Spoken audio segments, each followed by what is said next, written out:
శ్రీమాత్రే నమః. అందరూ నమస్కారం అండి. ఏం చేస్తున్నారు? ఎలా ఉన్నారు? ఆ దుర్గమ్మ దయ వల్ల అందరూ సుఖ సంతోషాలతో, అష్టైశ్వర్యాలతో ఉండాలని మనస్ఫూర్తిగా అమ్మను వేడుకుంటూ ఈరోజు అమ్మ మనకిచ్చే సందేశం ఏంటో తెలుసుకుందామండి.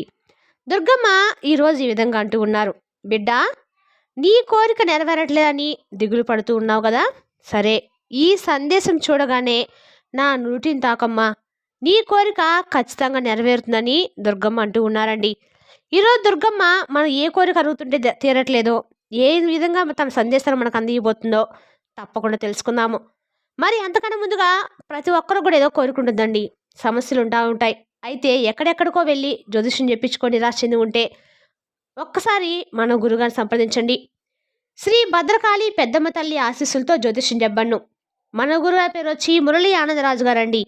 మీరు సంప్రదించిన ఫోన్ నెంబర్ 7057171356. మరో నెంబర్ 9959841642. మీకు ఎటువంటి సమస్యలున్నా, అంటే ప్రేమ సమస్యలు, కుటుంబ సమస్యలు, కోర్టు సమస్యలు, చెడు ప్రయోగ నివారణ, బాలగ్రహ పీడకలలు, వ్యాపార సమస్యలు, పెళ్లి సమస్యలు, విద్యా ఉద్యోగ సమస్యలు, శత్రు ప్రయోగం, ఆస్తి తగాదాలు, మీ జీవితంలో ప్రతి ఒక్క సమస్యకి ఈ గురువుగారి దగ్గర పరిష్కారం కలదండి. ఒక్కసారి ప్రయత్నించి చూడండి. ఈ గురువుగారి ద్వారా చాలా మంది లబ్ధి పొందారు. మీకు ఎటువంటి సమస్యలున్నా కూడా ఒక్కసారి ప్రయత్నించుకోండి. మా ఈ విధంగా అంటూ ఉన్నారండి. బిడ్డ, నువ్వు కోరింది జరగడం లేదని చాలా బాధపడుతూ కనిపిస్తున్నావు. గమనిస్తూ కూడా ఉన్నాను. చాలా అంటే చాలా గమనిస్తూ ఉన్నానమ్మా. నువ్వు చాలా దుఃఖిస్తూ ఉన్నావు. అయితే నీ బాధను చూస్తూ ఉంటే నేను కూడా తట్టుకోలేకపోతున్నాను. నీవు జీవితంలో గెలవలేక ఓడిపోతూ ఉంటున్నానని చెప్పి అనుకుంటూ ఉన్నావు. కానీ నిజానికి నీది ఓటమి కాదు, నిజమైనటువంటి గెలుపు నీది. నీవు అనుకుంటూ ఉంటున్నావు, దుర్గమ్మ నేనేదైనా కానీ ఒకటి సాధించాలని అనుకునే లోపే అది వెనక్కి వెళ్ళిపోతూ ఉంటుంది. నేను ఎంతగా పోరాడుతూ ఉన్నా కానీ ఆ పోరాటానికి అర్థం లేకుండా పోతుంది. నన్ను ఇలా ప్రతిసారి కూడా నేను ఏదేమైనా అనుకుంటున్నప్పుడు దాన్ని జరగకుండా చేయటం వల్ల నాకు ఇంకాస్త ఎక్కువగా నిరాశ మిగులుతుందని, అన్నీ కూడా నీకు జరిగేలా చేస్తున్నానని, చాలా అంటే చాలా కష్టాలను, సమస్యలను నాకు ఎదురుగా వచ్చేలా చేస్తున్నావు. ఏంటి దుర్గమ్మ, ఇది నిన్నే నమ్ముకొని ఉన్నాను కదా, మరి ప్రతి క్షణం ఏమిటి దుర్గమ్మ నాకు ఈ బాధలు అని చెప్పి అడుగుతూ ఉన్నావు కదా బిడ్డ. నీది నిజంగా చెప్పాలంటే అసలు అపజయం కానే కాదమ్మా, నిజమైనటువంటి గెలుపు నీదే. నువ్వు ధైర్యాన్ని కలిగి ఉండు. కాసేపు నేను చెప్పే మాటలను ఆలకించు మనస్ఫూర్తిగా. కాసేపు నీ ఆలోచనలన్నీ కూడా పక్కన పెట్టు. ఇప్పటి వరకు నీ కోరిక తీరుతుందా లేదా, ఎప్పుడు కష్టాలు నేను ఎదుర్కొని నిలబడతానా, ఈ కష్టాలతో నేను ఎప్పుడు కూడా సతమతవుతూ ఉంటే, దుర్గమ్మ ఎందుకు అలా చూస్తున్నావు అని సమాధానం చెప్పకుండా ఎందుకు అలా నిమ్మకుండా ఉండిపోయావని చెప్పి అనుకుంటున్నావు కదా. పరిష్కారం నేను చూపించడం లేదా? ఎన్ని సమస్యల నుండి నేను నిన్ను బయటకు తీసుకొచ్చాను. ఒక్కసారి అవన్నీ కూడా నువ్వు గుర్తు చేసుకో. నీకు ఎన్నోసార్లు ఎన్నో రకాలుగా నీ ప్రతి సమస్యను కూడా నేను మోస్తూనే వచ్చాను. ఒక్కసారి గుర్తు చేసుకో. ఎప్పుడు నేను నీ వెంటలేను. ఏ కష్టం కూడా నువ్వు పడకుండా కష్టం నుండి నేను దాటించేశాను. బాధపడుతూ ఉండటం వల్ల నీకు అర్థం కావడం లేదేమో. ఒక్కసారి ఆలోచించుకొని చూడు. ఒక్కసారి నీ మనసా వాచ కర్మన మనస్ఫూర్తిగా చెప్పు, నీ కష్టంలో నేను ఎప్పుడు కూడా నీకు సహాయం అందించలేదా? అలాగే నీకు ఏదైనా అత్యవసరమైనటువంటి పరిస్థితిలో కూడా నేను నీకు ఎప్పుడు కూడా నీతో ఉన్నా అని చెప్పి ప్రతి క్షణం నీ అంతరాత్మ గుర్తు చేయలేదా? నీ కష్టాలన్నీ కూడా నువ్వు అనుభవించావా? ఆ కష్టాలు నీ నుండి దూరంగా వెళ్ళిపోవడానికి నేను ఎప్పుడు కూడా నీకు ఎలాంటి సహాయం అందివ్వలేదా? ఒక్కసారి ఈ విషయాన్ని నీకు నువ్వుగా ఆలోచించుకో, అర్థమవుతుంది. ఒక్కొక్క సమస్య దాని తీవ్రతను బట్టి దాని పని అది చేసుకుంటూ వెళ్తుంది. కానీ నువ్వేమి కూడా ఎక్కడ ఆగిపోలేదు కదా. సమస్యలన్నిటిని కూడా దాటుకుంటూ ఇక్కడి వరకు వచ్చావు. మరి నీకు ఏ సహాయం లేకుండానే నువ్వు ఇప్పటి వరకు అన్ని కష్టాలు జయించావా?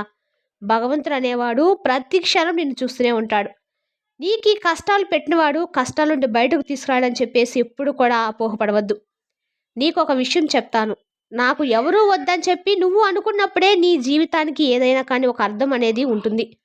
ఏదైనా సాధించగలటువంటి ధైర్యం నీకు ఏర్పడుతుంది. అంటే ప్రస్తుతానికి నాకు తప్ప నాకు ఎవరూ లేరు, నా చుట్టూ ఎవరూ కూడా లేరు, నాకు నేనే ఒక ధైర్యం, నాకు నేనే ఒక శక్తిని అని చెప్పి అనుకొని నీకు ఏ కష్టం సమస్య వచ్చినా కానీ నిలబడి ఉండు. భగవంతుడే అన్నీ చూసుకుంటాడని చెప్పి అనే అర్థంతో ఉండు.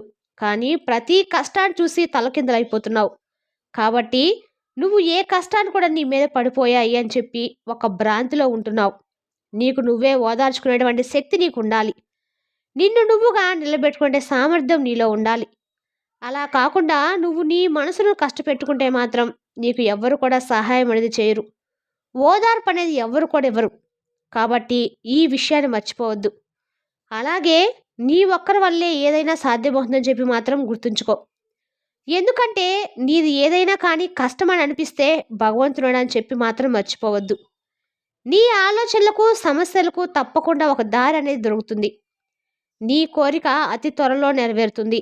అలాగే ఆ సమయం ఎప్పుడు వస్తుంది? ప్రతి క్షణం కూడా ఇదిగో అదిగో అంటున్నావు, కానీ నాకు మాత్రం ఏ రోజు కూడా నువ్వు ఏ శుభవార్తను వినిపించడం లేదు. నా జీవితంలో కష్టాలు పూర్తిగా నాకు తొలగించినట్లుగా అనిపించడం లేదని చెప్పి అనుకుంటూ ఉన్నావు కదా. నీ మనసును ఆలోచనలు అదుపులో ఉంచుకొని మరి ఆలోచించి చెప్పు. నీకు ఎప్పుడు కూడా కష్ట సమయంలో ఈ దుర్గమ్మ తోడు ఉండి చెయ్యి అందించింది. అలాగే నీ ప్రతి కోరిక నెరవేర్చాను. ఏదో ఒక కోరిక తీరనప్పుడు, కాస్త దానికి ఆలస్యమైనప్పుడు నీకు నువ్వుగా ఇలా దుఃఖభరితలో ఆలోచిస్తూ నిరాశకు గురవటం చాలా తప్పు. అన్నీ కూడా అనుకుంటే అది జీవితం అయిపోదు. ప్రతి క్షణం నీకెదురైనటువంటి ప్రతి ఒక్కడు కూడా అది మధురానుభూతిగా చెందాలి. ఏ సమస్యనైనా కానీ సంతోషంగా ఎదిరించే శక్తి నీలో ఉండాలి. అప్పుడు నువ్వు వెళ్ళేటువంటి దారంతా కూడా పూలబాటలా నీకు అనిపిస్తుంది.